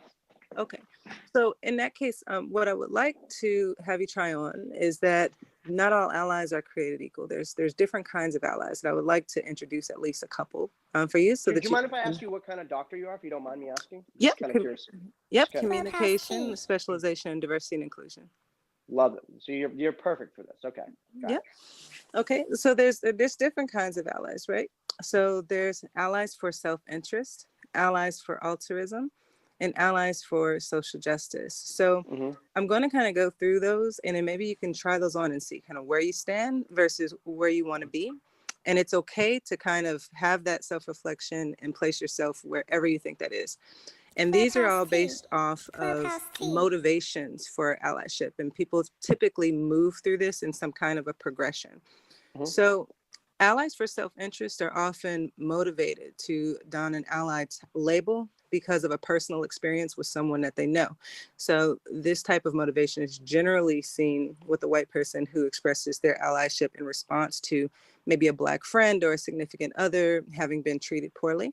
And that ally for self-interest is probably not going to engage in an action to address any issues related to their friend's experience in a systematic way, because they feel that it's being driven by ignorant people rather than some kind of a systemic issue. They would also tend to center themselves in a dialogue or an exchange. An ally for altruism is going to be an ally that's identified mostly by someone who believes that they can use their privilege to advocate for others. And their motivation is generally going to be coming from a space of guilt or unearned privilege. But they have yet to kind of comprehend that their unearned privilege is linked to broader systems of oppression. And so in that, they are not generally going to be doing something to actually eradicate a system of oppression, but they would be likely centering others in the dialogue or exchange. The last type is an ally for social justice. And those allies engage in a way to dismantle and confront those systems of oppression. And they do see that they play a role in upholding. And so therefore they may need to take a hit at certain times, decenter themselves, and amplify other voices so that the uplift of all people are there and acknowledged, and that they understand that essentially their existence is inextricably linked to the oppressed. So to restate my question again, if you look at yourself right now in this moment and also where you want to be, what kind of ally do you see yourself as versus where you want to be? An ally for self-interest, altruism, or social justice? I mean, I think social justice. I mean, I actually couldn't answer this question without really sitting and thinking about. You know what I mean? I think that the fact that I was able to come on this stage and really be, you know what I mean, and have this really tough conversation, which, you know, most people, a lot of white people I know would have been very much afraid to do this. You know what I mean? As you can imagine. Would you say that's a pretty fair assessment? Like there are a lot of people who would be like, I'm not putting myself in that situation. You know what I mean? Yeah, I think it can be a little bit difficult. I think there is some safety built into the room because, of course, you're the only moderator of this room, and it's your room, right? The other room, because I did pop in there, had about 15 moderators. Some of those moderators were white, some Black, some men, some women. What room? In the room that was the Clubhouse is not safe for white people. I did not see one single white person as a moderator on that stage. Okay, so that room had been going on for about 11 hours. Right. So there were several white people that were there at different points. I was in the room for about 4.5 hours or so. At one point. What did you think of the room?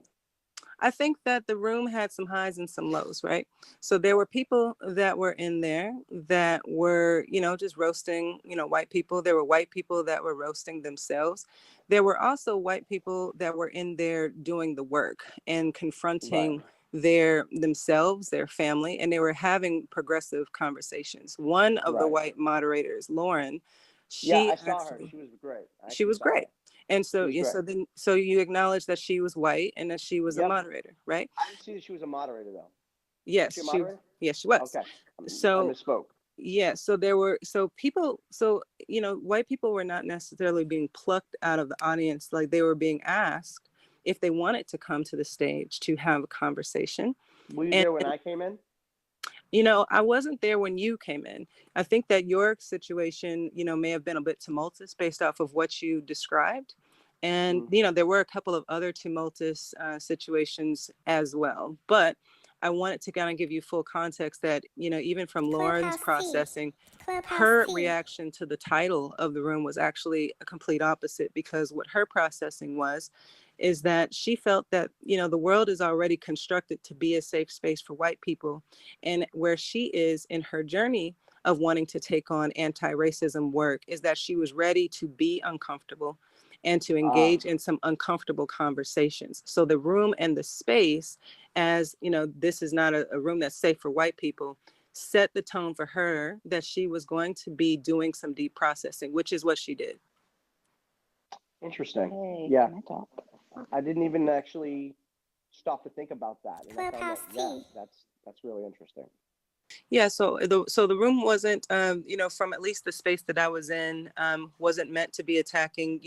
There's a lot of clickbait that's going on in these spaces as it relates to marketing. People have their own agendas and such. But when you get into the actual content of the room, think about the power dynamics, that there were 15 different moderators. I was thinking about my experience. Yep. And that's what I mean. So in this case, in thinking back about the first question I asked you about the kind of allyship, that would be kind of an example of centering yourself and centering your own experience versus looking at the broader picture. So just try that on. I would love to continue processing some of this with you. I don't want to take, because I know that there's a lot of people that would like to speak, but let's talk offline, okay? I really appreciate that, and I'd love to connect with you, because you have a very interesting way of breaking down thought process, and I love that. Yep. No problem. We can continue doing the work. I'll message you offline, okay? Thank you, ma'am. Appreciate you. Hey, Jeremy.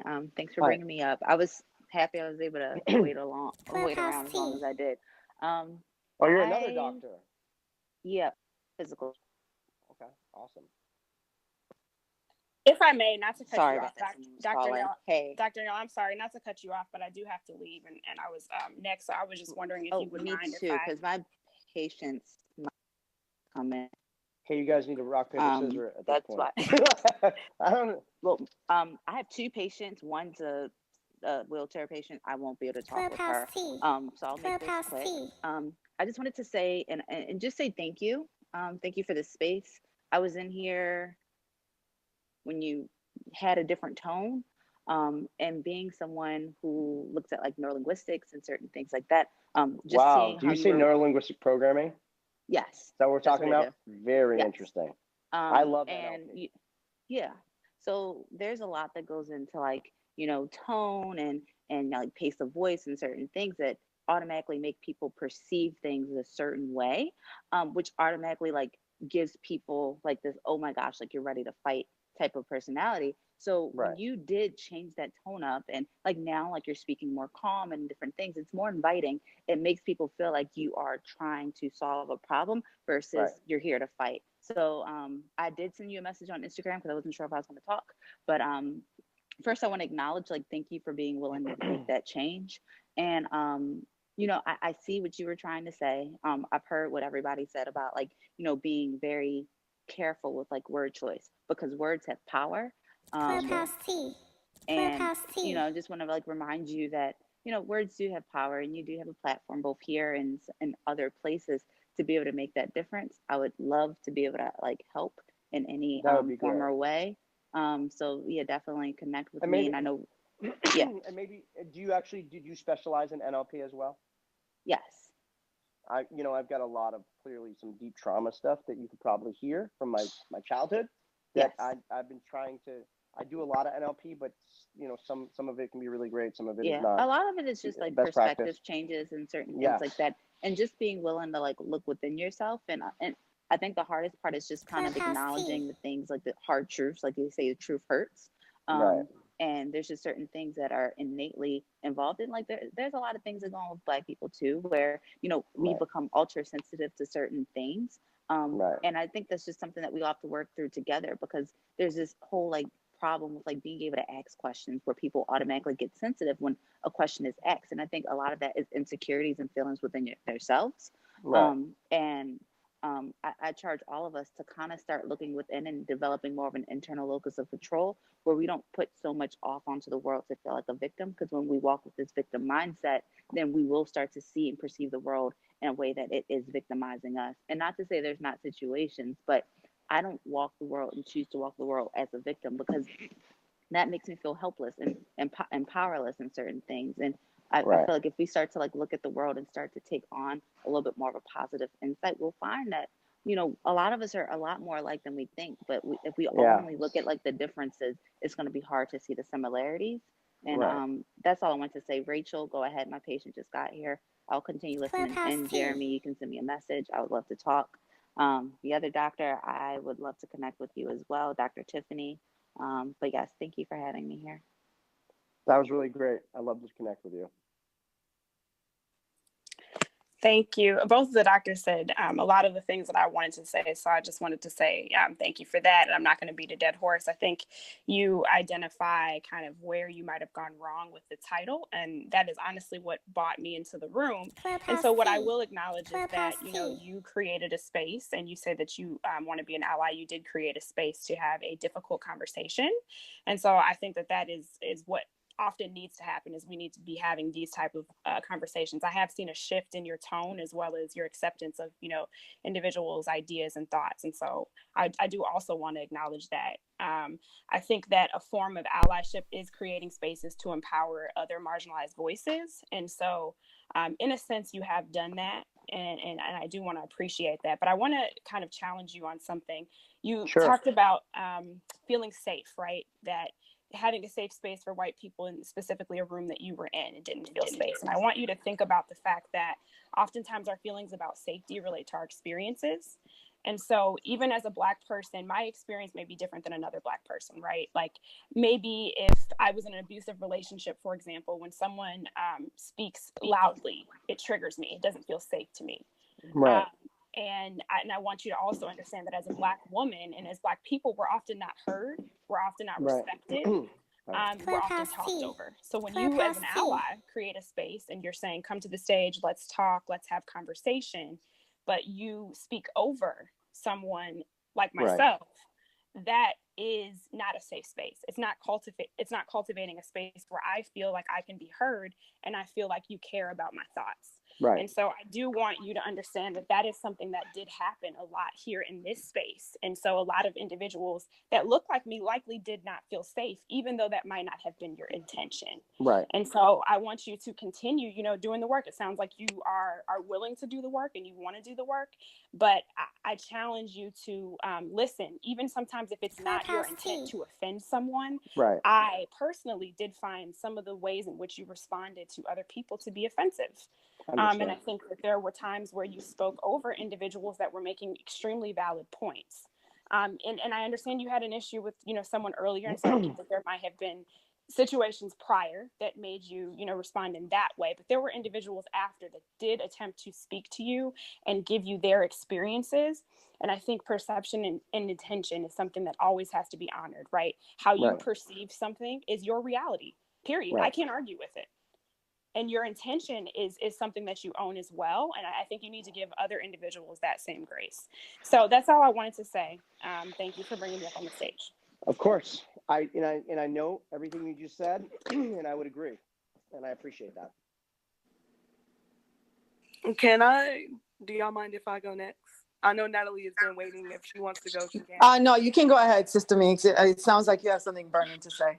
Well, you know, because I just appreciate how when things like this happen, when Jeremy, a white cis man, wants to take on the conversation of race as if white men has not created this issue, I first want to say that it's not up to white people to control race and what race looks like and how we deal with it. I first want to say that. I also appreciate all of the Black men and Black women who have come up here to educate Jeremy on these types of situations and to share grace. But for Sid, someone who he doesn't agree with or he believes has done something to him to hurt him, he has not been able to share grace with another Black woman. And I think that if you are serious about, Black relations and things like that, and you want to make sure this platform is used for good, I think that this would be a great moment to actually listen to what she had to say, because I appreciate that, but I'm not wait, interested in that. hold on. Regardless of what you think and what you feel and how you accepted it, there is a lot of white fragility, and I definitely want to give you that resource, because there is a book that has been written called White Fragility, and how white people take on certain things, right? It was a perspective. I'm not sure what happened. I'm not in that, but I would say that there's no way that you can expect Black people to extend grace when you are not able to do that. When a lot of Black women have come up here to do that for you.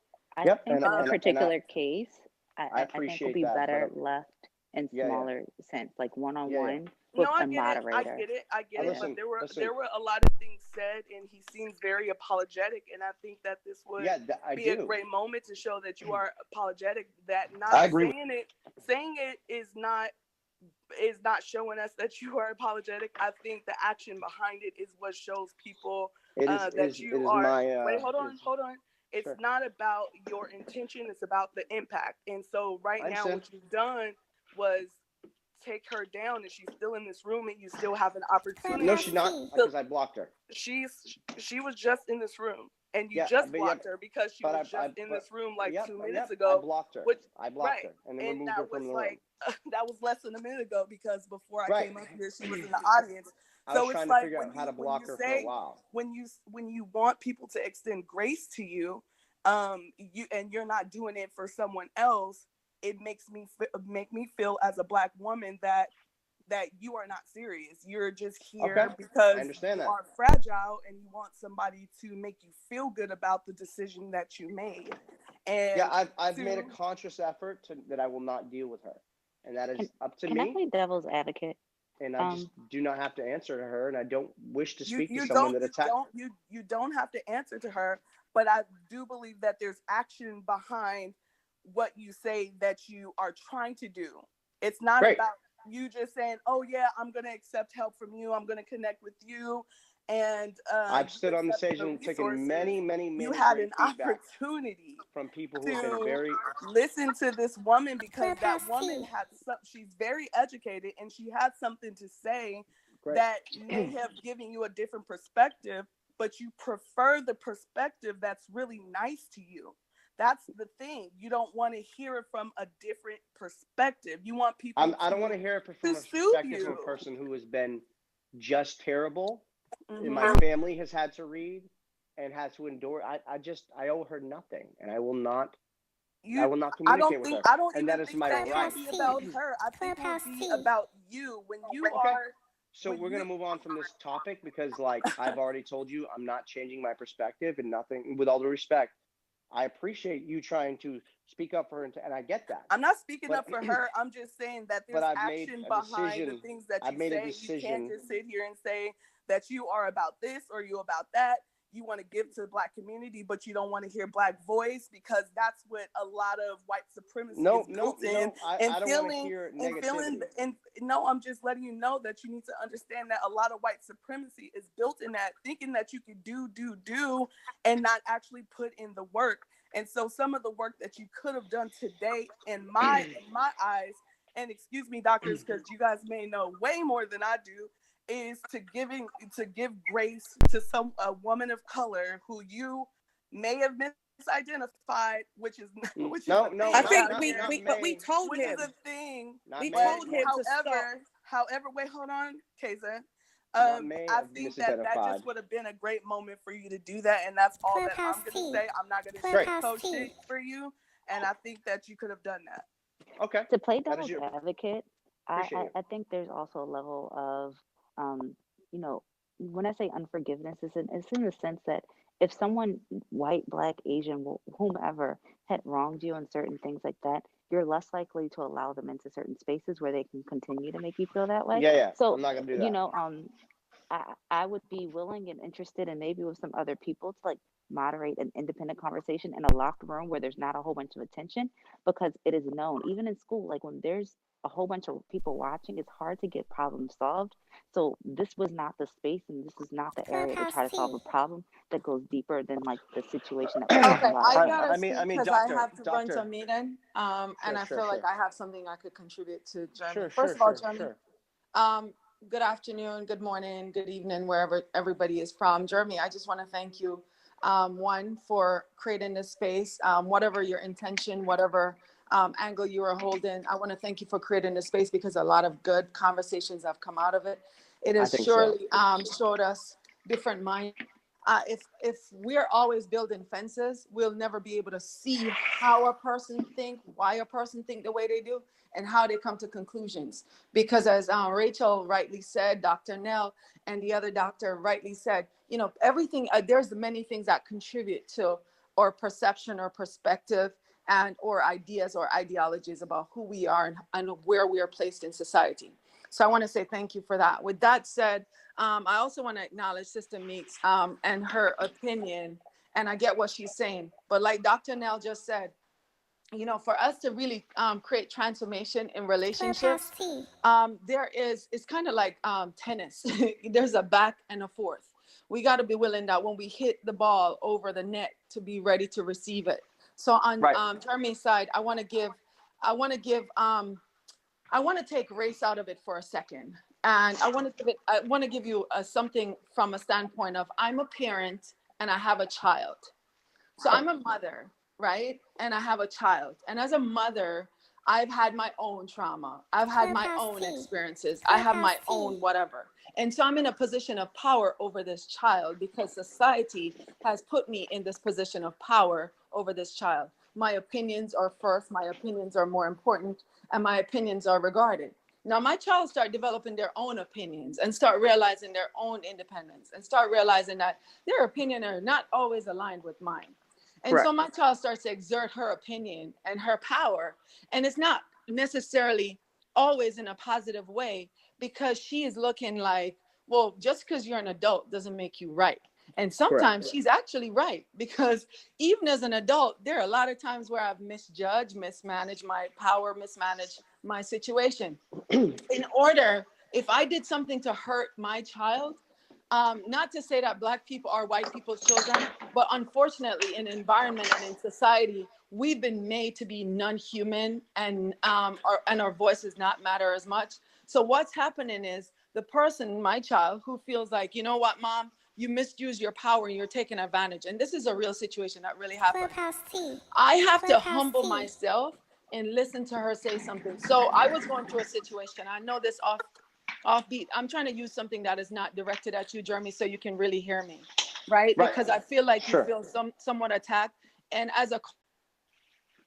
when people feel attacked, they will not listen, whether or not they're in the right or the wrong. When people feel like they're being attacked, they cannot hear. And I want you to hear me.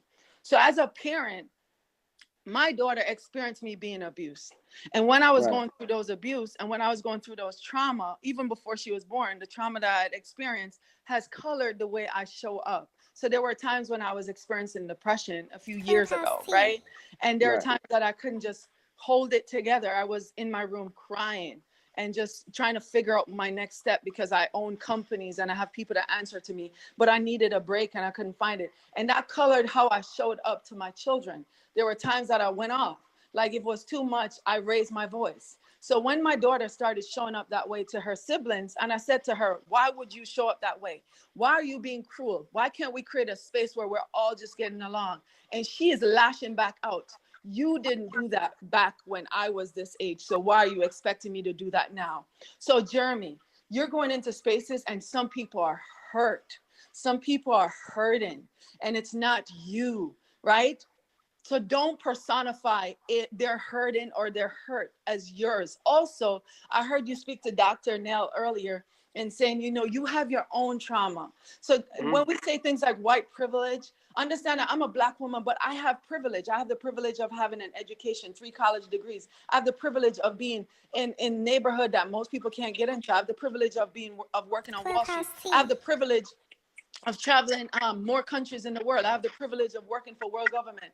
That's privilege that a lot of people, I have the privilege of being able to walk so I can park further than my brothers and sisters who don't have legs. That's privilege. I have the privilege of going to one of several bank accounts and making a decision. I have privilege because I have credit history. I have privilege because I knew how to fix my credit. I have privilege because I know how to negotiate. I have privilege because I can go in room and adjust my tone in order to get my point across. So when we say you have privilege, you do. When we say that, you know, you are, you've experienced white fragility, you have. I've fragility in very many ways, and that has made me defensive. How we pivot is how we grow, right? And no one should force you on how to learn.